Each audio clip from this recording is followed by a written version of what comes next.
de base, quelle panoplie de bijoux posséder pour une femme? Bonjour, ici Mademoiselle M, révélatrice de votre meilleure image.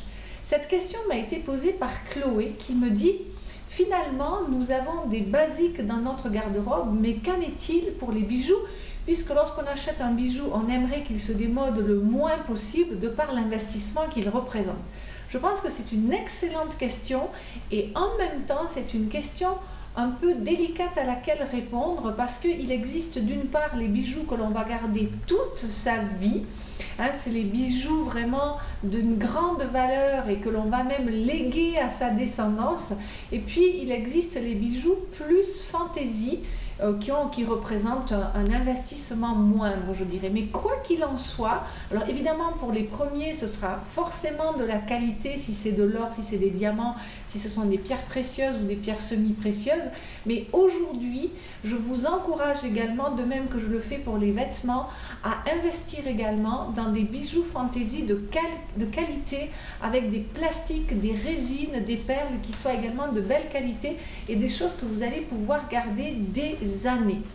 Alors, si l'on commence par exemple par les bagues, eh bien, je pense qu'une bague aujourd'hui qui ne se démode pas de par sa pureté, son élégance et son côté intemporel, c'est le solitaire. Donc, si hormis votre alliance, vous ne devez posséder qu'une bague, eh bien, je vous invite véritablement à posséder un solitaire. Si vous voulez aller vers davantage de fantaisie, mais qui restera de la magnifique bijouterie, vous avez par exemple la bague Amazon de Messika, vous avez le Camélia chez Chanel, vous avez Happy Curves chez Chopard, vous avez également Infinity chez Tiffany.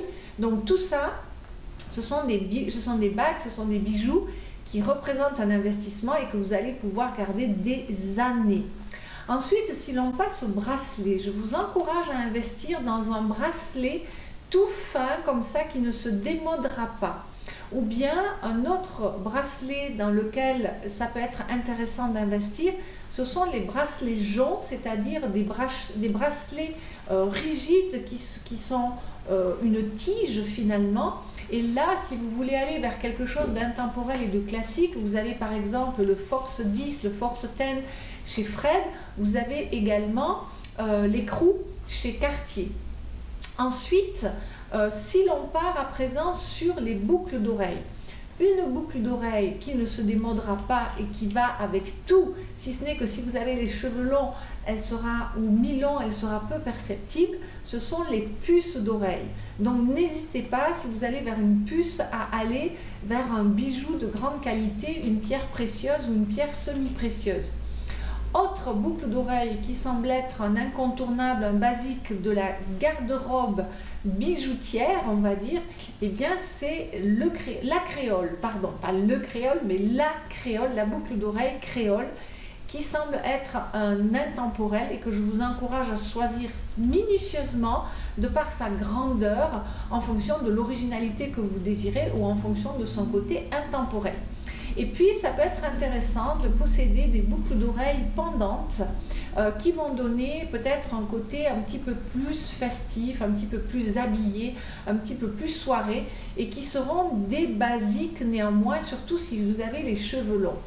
Ensuite, concernant les colliers, évidemment, le grand classique, ça va être les perles, hein, les perles blanches ou les perles grises, les perles blanches qui amènent énormément de lumière sous le visage, et Coco Chanel en savait évidemment quelque chose.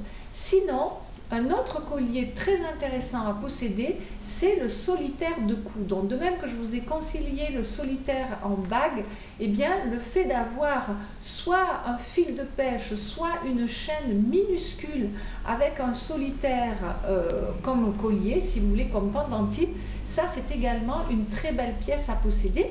Sinon, vous avez également, évidemment, de beaux sautoirs, par exemple chez Chanel, qui ne se démoderont jamais, ou bien le modèle Alhambra chez Van Cleef & Arpels.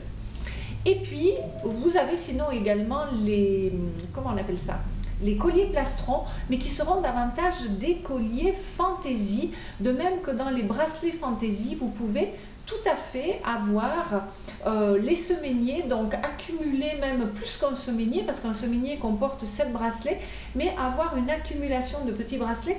Mais ça, ce sont plus des effets de mode. Par contre, un bijou fantaisie que je vous encourage à avoir également, pour des soirées, pour des moments un petit peu particuliers comme ça, et si vous savez bien les choisir et de qualité, ça ne se démodera pas. Ce sont des bagues cocktails, c'est-à-dire des grosses bagues fantaisie.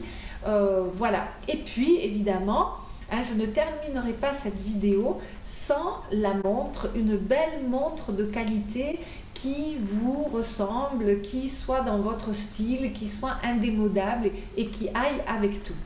Voilà Chloé, voilà chères auditrices qui me suivez et que je remercie pour votre fidélité, vos commentaires, vos partages, vos likes et bien sûr vos abonnements. J'espère que cette vidéo sur les basiques, non pas de mode, mais les basiques de bijouterie vous aura aidé, vous aura inspiré, vous aura rassuré pour certaines.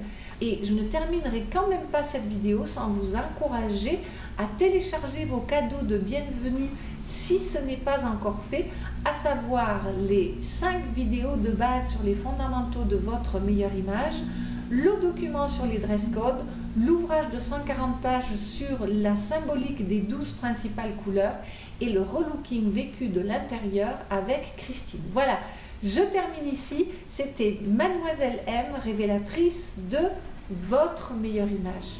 Bye bye.